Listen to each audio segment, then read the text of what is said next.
Hello and welcome back to Just One More Thing, a weekly podcast about knitting and crafting that has been on hiatus for the last couple of months. Unintentionally, sorry. Yeah, so I think the last time I sat down and recorded was late in January, and it is now March. Almost the end of March. Doesn't matter. It's pretty much been exactly 2 months since I last podcasted. And I apologize for that. If you missed me while I was gone, I'm glad you missed me, but I am sorry that I just kind of like dropped off the face of the earth. I put a message in the Ravelry group, but I don't think many people check that. I have been active on Instagram and stuff, so thank you for following me there. And I hope you enjoy this episode that's going to be a little all over the place. First of all, the reason why I haven't been recording for the last 2 months, crazy life. It's been hard on the weekends to get Brooklyn. She has started playing like basketball. And between like that and dance, her schedule has gone all like teenager mode on me. And I wasn't quite ready for it. And so it's been hard to sit down with her. And I didn't want to disappoint her by recording without her, but I think that may be what we have to do. And then when she gets time, I'll let her video stuff and I'll just kind of splice in little bits of things that she's been working on. Because I know she still wants to be able to show off her crafting and things, but it's just been hard to sit down. And yeah, maybe she'll pop back up in the summertime. That's all I can say. So her schedule got a little crazy, so the weekends were hectic. Then during the week, I had been helping my father-in-law after his knee surgery. He was recovering from a knee replacement surgery, and so I just kind of got out of the habit of sitting down and doing this during the week. I'd been so used to doing it on the weekends. No, I mean, they're all horrible excuses. I basically was just like, I don't have time. I didn't make time, and I should have made time. So anyway, life has calmed down a lot more. That's a good thing. It's not completely calm, but it's calmed down a little bit more. And I have so much stuff that I just want to like share with you guys that Instagram doesn't really convey, and that I don't know, I've kind of missed sitting down in front of the camera and talking about my knitting to somebody who cares about it. So again, thanks for stopping by, and I apologize for the absence. I'll quit dwelling on it. In those last 2 months, I have finished a lot of things. I'm not going to bore you with a huge FO parade though. I'm going to kind of like space those out. I'll kind of like pull one out every week and be like, I finished this while I was gone. And that'll give me a few more like actual finished objects to talk about, but kind of just a rundown. I was trying to think before I hit record what all I had been working on back in January. I'm wearing one of them and I'll talk about it here in a minute. I finished my Scania shawl. I finished the Under the Willow, which is a work in progress from way back in like October, November, maybe I talked about that one. I finally finished it. I finished my sister shawl. I finished an embroidery project that I've been working on. There's something else that I'm forgetting. Oh, a hat. Yeah, I'll show you a hat design that I finished. I've written the pattern. I just need to put it up on Ravelry. And the only thing that's keeping me from putting it on Ravelry is I haven't been able to get good pictures of it. It's eluding me. The pictures, every time I try to take a picture of it, it just, I don't know, maybe I'm gonna have to get like a light box or something to get pictures of this hat, because going outside and taking pictures doesn't seem to be working for me. And pretty soon it's not gonna look wintry outside from what little winter we've had in Missouri. And so I don't know, that's the only thing keeping me from publishing it, is that I haven't been able to take good pictures, and I don't want to throw up a pattern that has bad pictures, even if it is going to be a free pattern. So anyway, yeah, let's get started. I'll talk about what I'm wearing. This is the Comfort Fade Cardi from Andrea Mowry. It is a really nice top-down, I think it's like raglan shaped cardigan. It's where, you know, you start and it's got like the increases here for the arms. So yeah, I think that's called raglan shaping.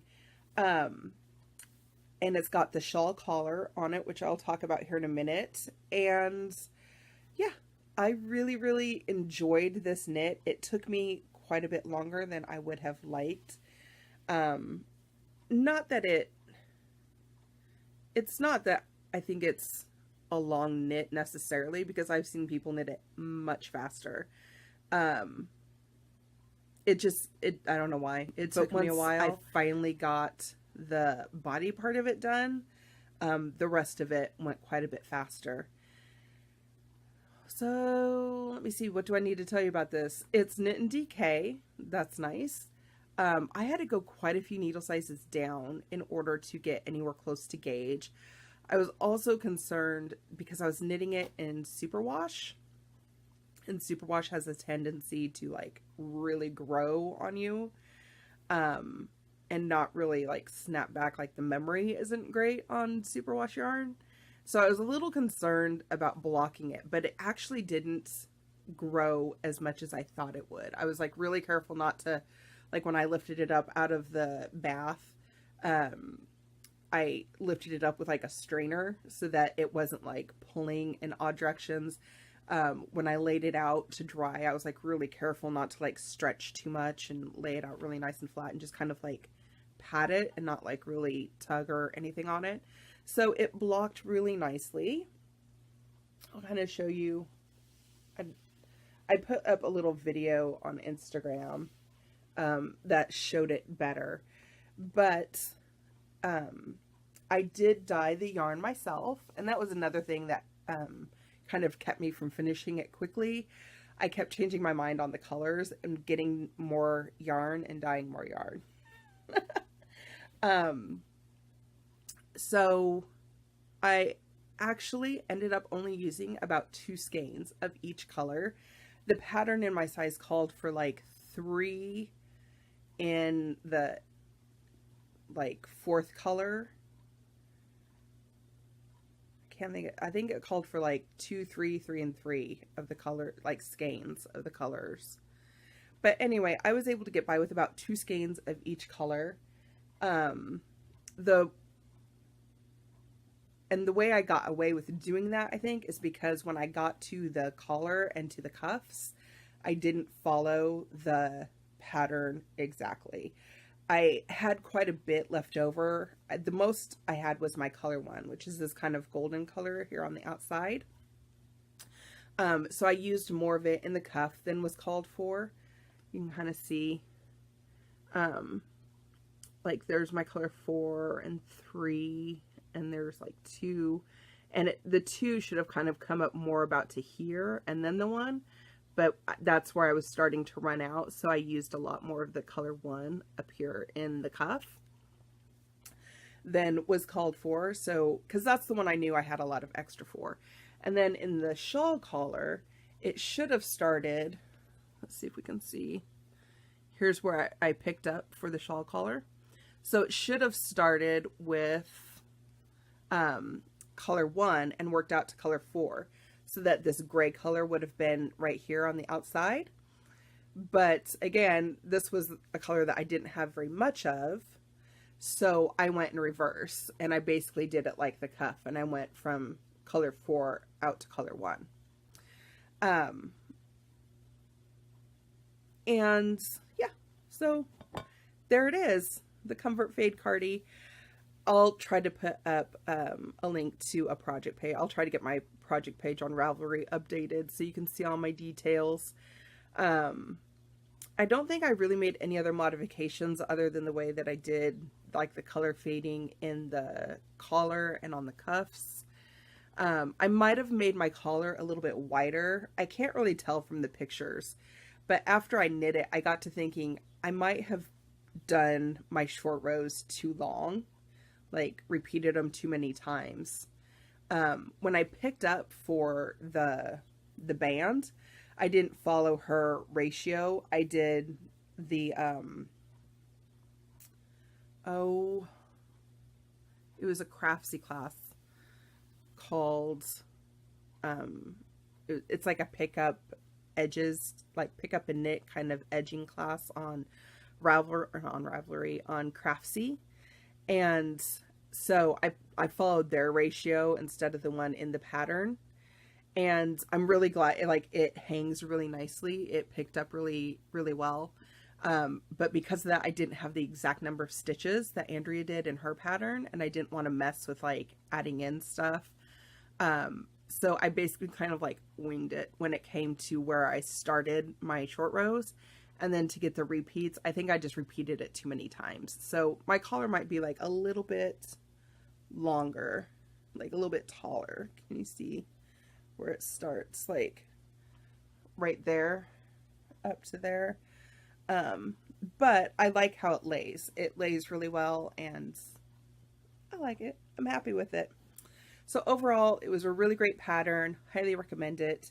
My only regret is that I didn't start it sooner so that I could have worn it like all winter long instead of like I'll probably get maybe another weeks out of this before the weather starts getting too warm here for it. Unless we get a freak like late, early April snowstorm or cold snap or something, which I hope we don't. It's been known to happen in Missouri in the springtime. You never know. But for now, it's cool. It's like in the 40s and 50s, so I am getting some wear of it when I go outside. But it's not really like cold enough in the house to really need to wear it all the time. So that's my finished object for this week that I'm wearing. I will show you another one that I finished. This was the My Way hat that I designed. And it is knit out of Prairie Dye Studios in their evergreen colorway. I'll put it on for you. So it's a nice kind of tight beanie. And the thing that is giving me so much trouble is this pom-pom. You see that up there? You can't. There we go. The pom-pom. It does not photograph well. It's really hard to photograph. I like the way it looks. I like the white and the green. I'm happy with that. I might have to take it off and put on a different pom-pom though, because it is proving impossible to photograph. But that is the hat. The pattern will be up on Ravelry as soon as I can get good pictures. Like I said, it is written.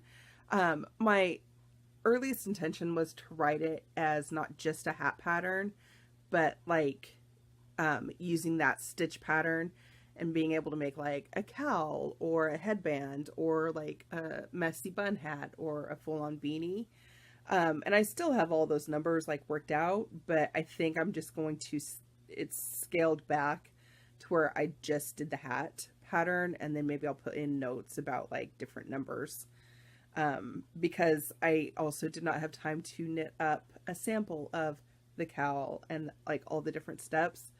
So I changed the pattern around a little bit, but it is written enough to where as soon as I get pictures, I can definitely post it to Ravelry. And so that will be coming soon, but that was another way back finished object. And now that I've messed up my hair, it wasn't great beforehand, but it's a little humid here today, so I've got the frizz thing happening. Anyway, other projects that you might, well, another project, you won't remember one of them because I started and finished it during the hiatus.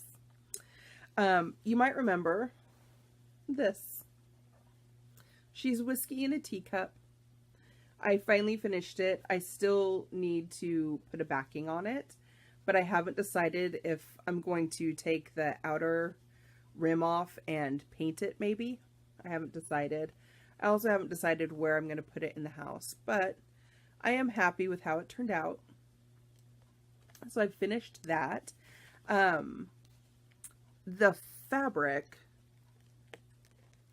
was a little more difficult to glue down than I would have liked, but I think it gave it a nice finish, and it's so not much else to say about that. I think when I talked to you last, this was part that I didn't really like. That was originally in a cream color, the smoke. I don't know if you can see it very well. You can see it really close up.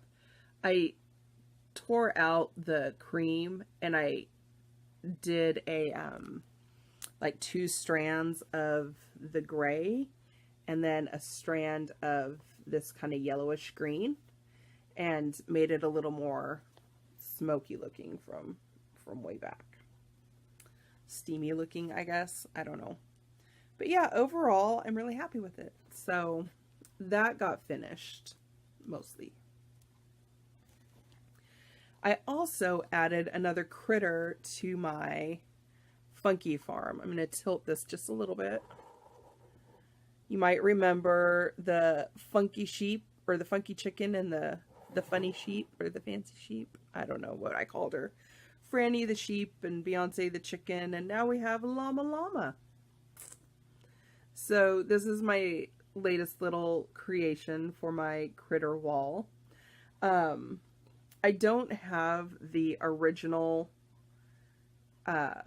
packaging that this kit came in, but I bought a kit from Michael's, and it was like a teach yourself to embroider type kit. And on the kit, I thought that this was like a piece of cotton fabric.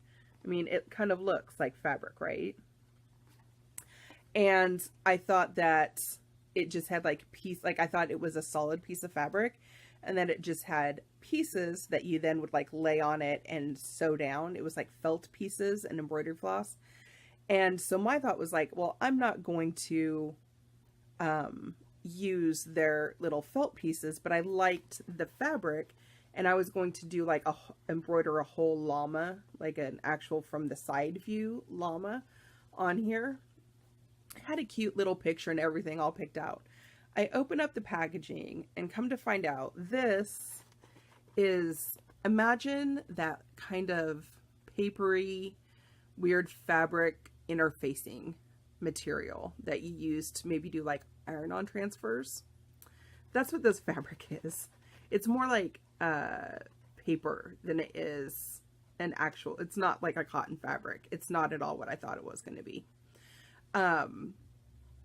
And this outline right here, all of that I used, it was in white. It was blank. And it had dots. It had holes pre-punched. So basically the idea was you line your felt piece up on top of the white, and you like match the holes up, and you sew in and out of the holes to like teach yourself how to sew. It's meant for little kids, which would have been great if I had been a little kid trying to learn how to sew. It would have been perfect for that. It didn't quite work for what excuse me, my nose itches. It didn't quite work for what I had planned. So I had to adjust. So what I ended up doing instead, this is some hand spun llama that the brown right here is hand spun llama. And so what I did is, I did,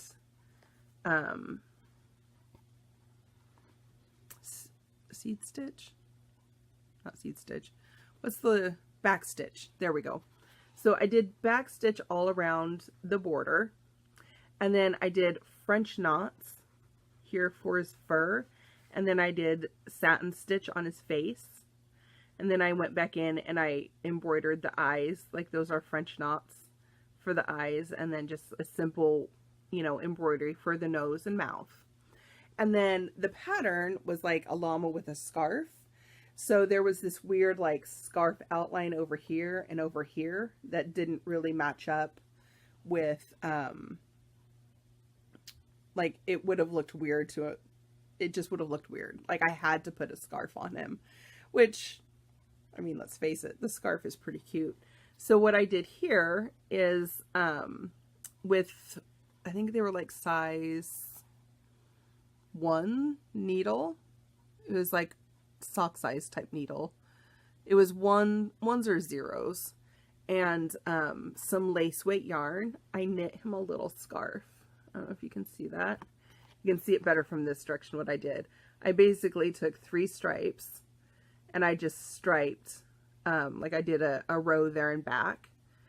And then I put it on backwards because I like the reverse side of garter stitch when you do color work. I like how it blends a little bit better. So, and then I just tacked it down. I just kind of folded it in a way and tacked it down over here and kind of tacked it a couple places along here and then kind of over in here, and I gave it some little fringe. So that's my llama for my wall, and I was really happy with the way he turned out. I thought that was super cute. I do wish that I had known about the fabric and stuff beforehand, but sometimes you just gotta learn to adapt.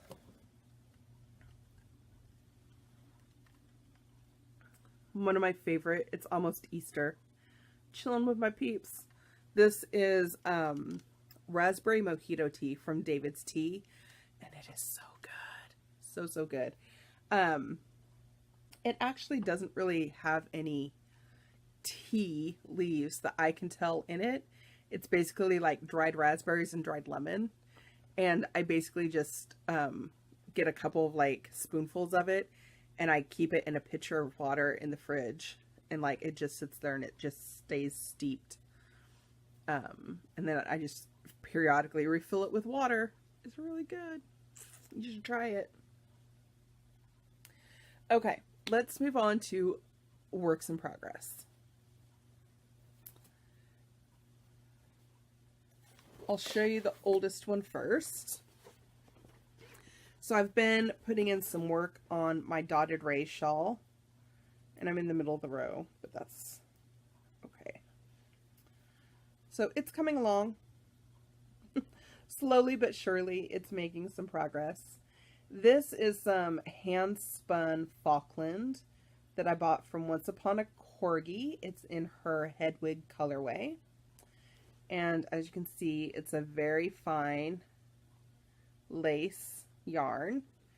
I'm knitting it on US 3s. And I have so much to go.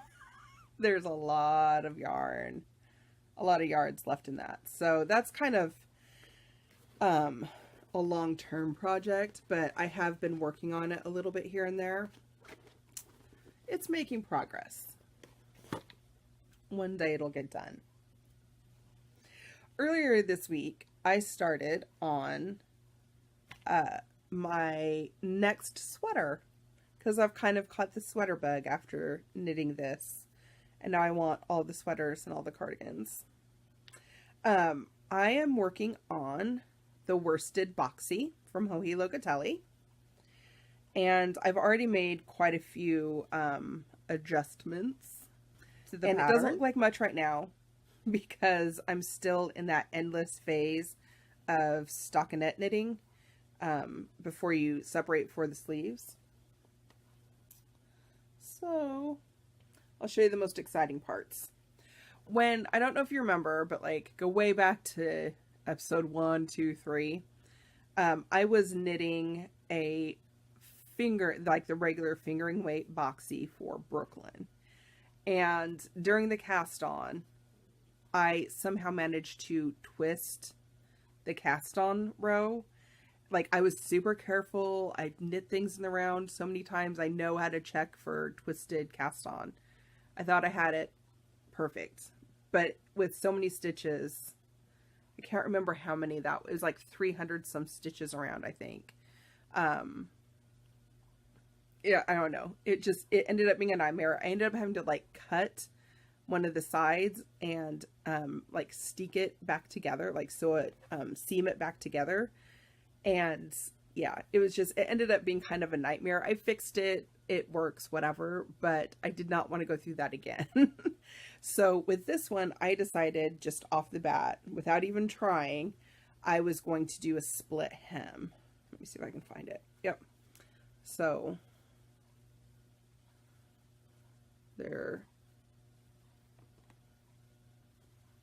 lay flat. So there you go. So there's the little split hem. So basically what I did is I cast on the front. Whoops. If I can find the other side. There we go.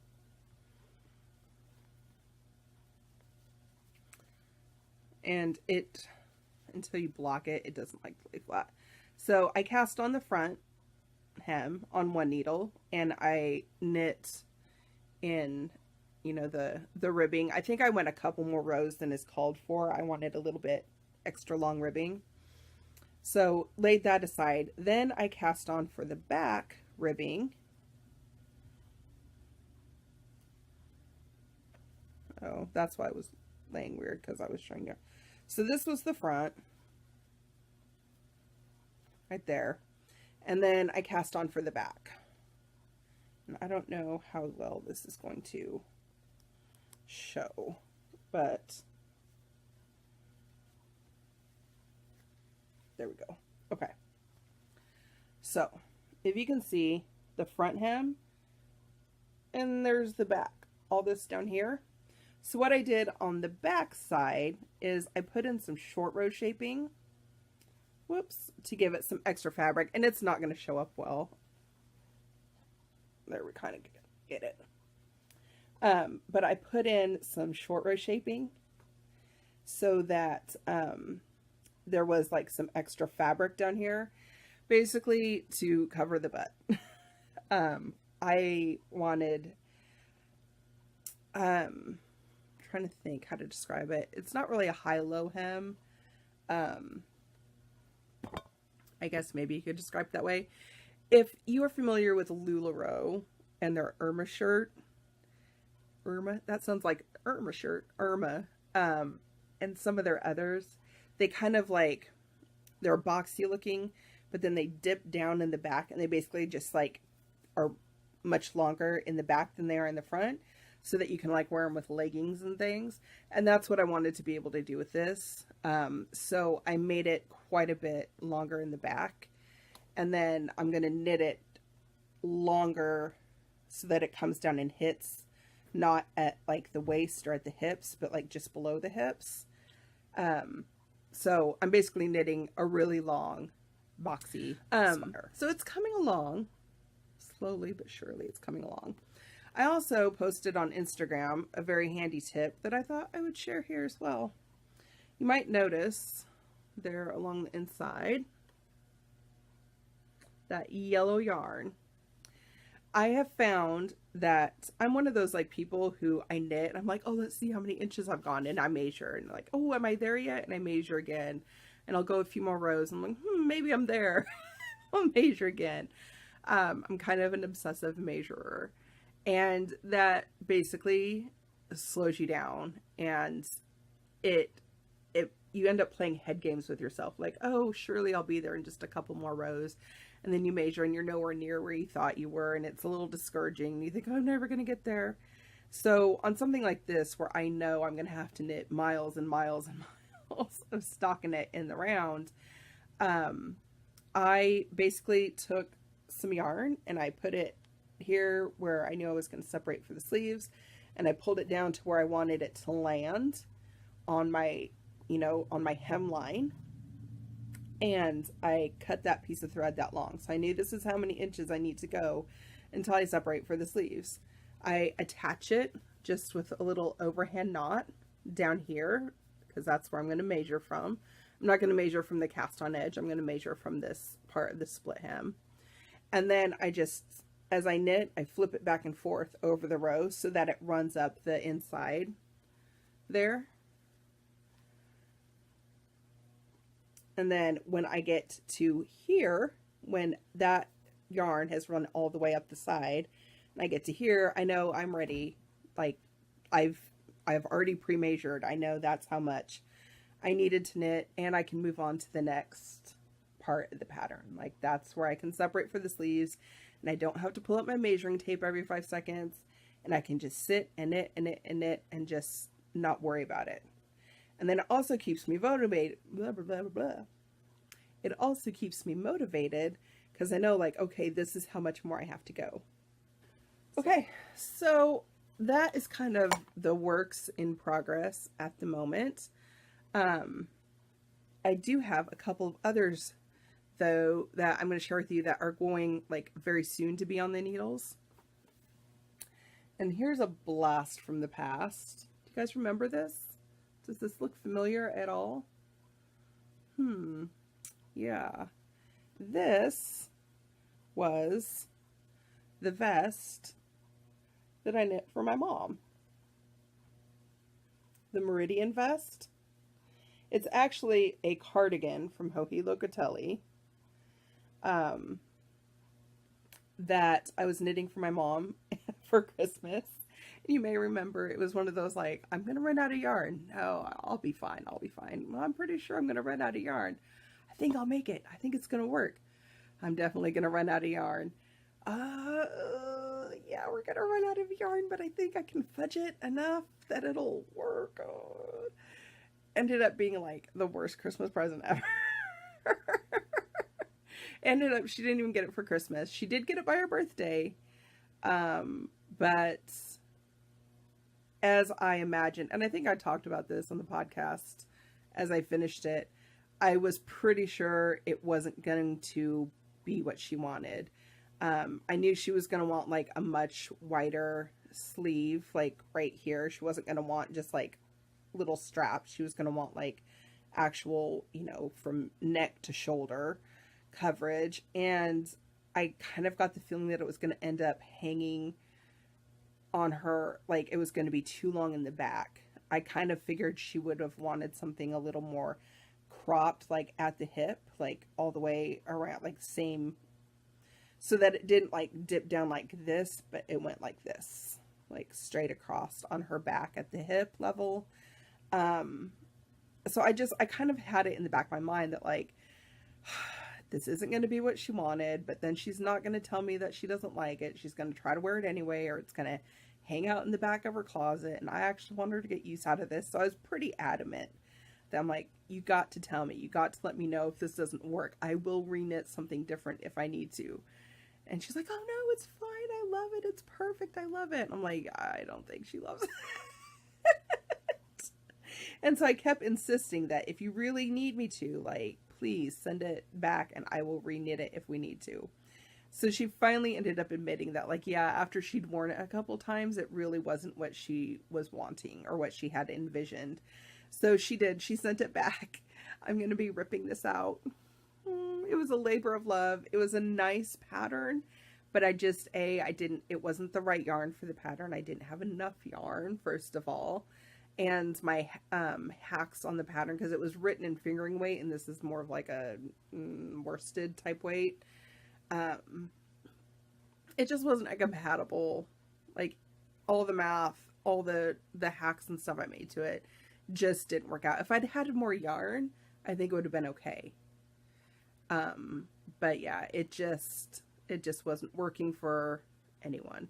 So fail. Oh, knitting fail. But that's okay. I'm going to rip it out. I'm going to take it apart, and I'm going to do something that is much more top down instead of like the construction of the Meridian, which was you make like this kind of skirt piece that goes around your body, and then you pick up and knit the back and the arms and stuff. I'm going to do something much more along this line, where it's like a raglan shaping top down, and then you pick up for the button band kind of deal. I'm going to be using the I Am Groot pattern. I can't think of the name of the designer at the moment, but it's a heavily cabled cardigan. And again, I'm just going to leave the sleeves off. Like, I'm going to follow the pattern and just not do the sleeves so that it can be a vest. And cross my fingers that this time we actually achieve what we want. Hopefully. So that is a pattern. And while she has me knitting her things, she was in a thrift store of some kind, and she came across this magazine. Designer Knits for Women. And I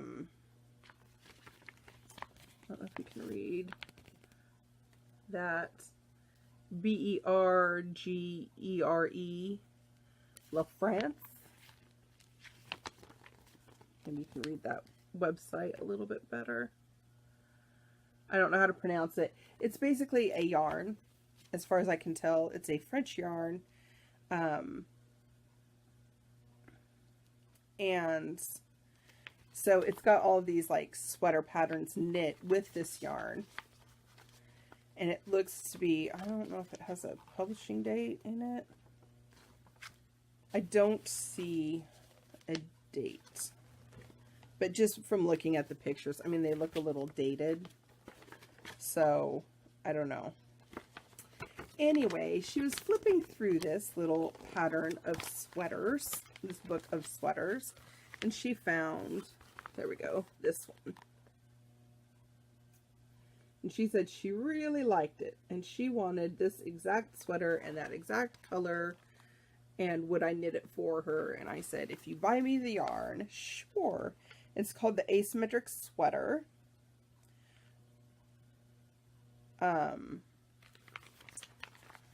There's kind of some detail there on it. And she also said, to make my life interesting, she said, I want this exact sweater in that exact color, but I do not want wool. Well, this yarn is a wool yarn. And I looked it up on Ravelry. It is available in the US, and there are actually some projects. This has been knit in several places. This magazine is actually written in English, which is nice. So, I mean, it's written in English. It's got charts. It's got schematics. It looks like an easy enough pattern to follow. It does have some weird things where, like, it doesn't give you sizes, really. It doesn't have large, medium, small, extra small. So you kind of have to really rely on your measurements. But thankfully, like, the schematic has measurements for all the different parts that you're going to knit. So yeah, it'll be a little bit challenging because it's written a little bit differently than most English patterns are written, but it is translated into English for this particular magazine, so that is good.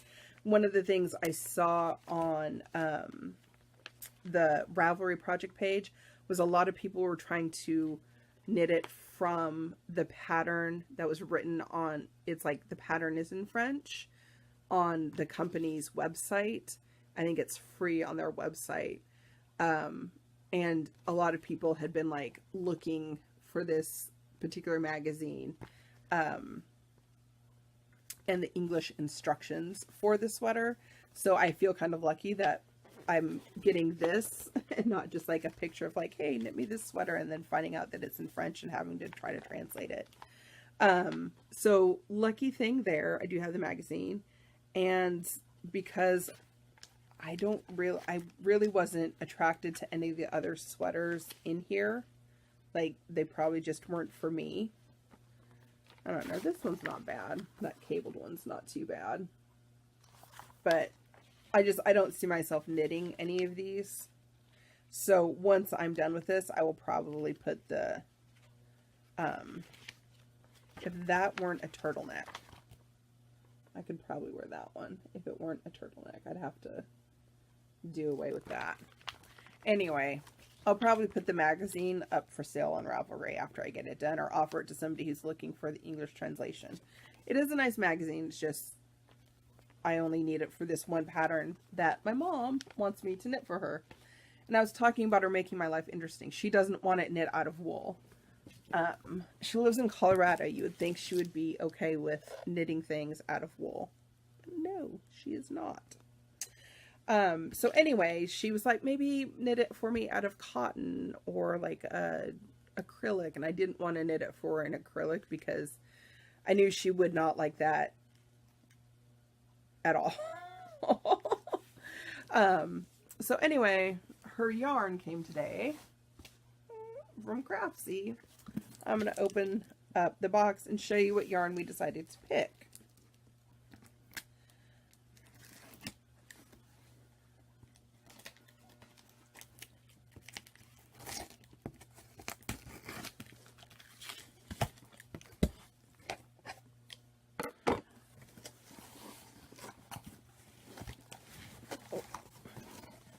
They do a nice job with their packaging.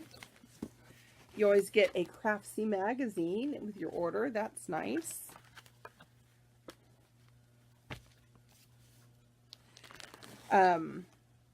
What I ended up doing was ordering I noticed that their Pima cotton, like they were doing a promotion for their Pima cotton. And I was like, oh, well, I'll be able to order that and like use a discount code and, you know, get some on sale. That'll be nice. Or it was on sale on the site. So I thought, well, that'll be nice. But then I also watched one of the, I think it's the second episode of season 4 of Off Our Needles with the Grocery Girls. Their new season knit along is for this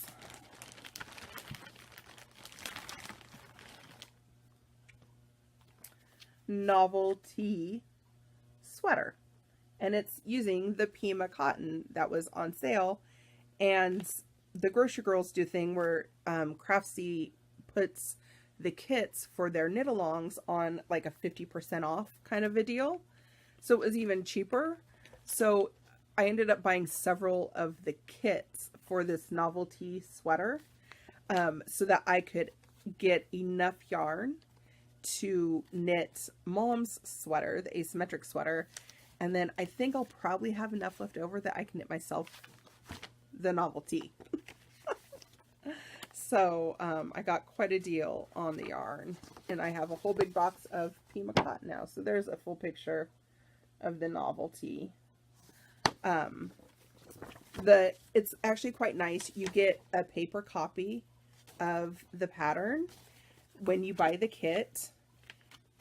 You also, it will show up as a digital pattern in your Craftsy library, which is nice for people like me who like to download the pattern and knit from my like Knit Companion app on my phone.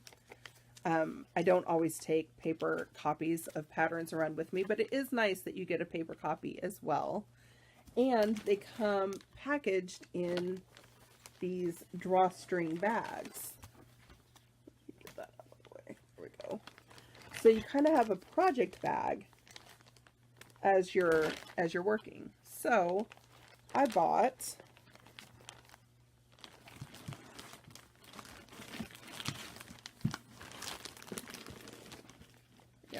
I think what I ended up doing was I bought two of the smalls and one of the like extra large. But what I ended up with was 14 skeins of this Pima cotton in the pearl colorway. So it's kind of an a really off-white kind of gray color. But yay, I'm really happy with it. It's got a really nice sheen to it. It's very soft cotton. I think it'll be really fun to work with. So, yes. And I got it all for like a really great deal. But that is what will probably be coming up quite soon on the needles, is that sweater for my mom. And then eventually I'll knit that novelty, because I kind of like the idea of having something that I knit that I can wear during the summer.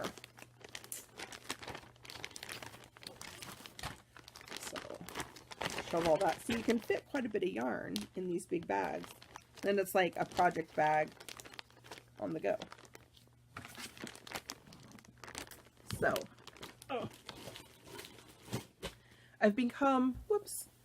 I've really become enamored with Craftsy and buying yarn on Craftsy, and their kits and stuff. You might remember back over, I don't know if I ever managed to put this in a recommendation or not. I think I did. Whoops. Let me readjust a little bit. So yeah, I can't remember if I ever recommended this or not, but I joined the Craftsy Unlimited site.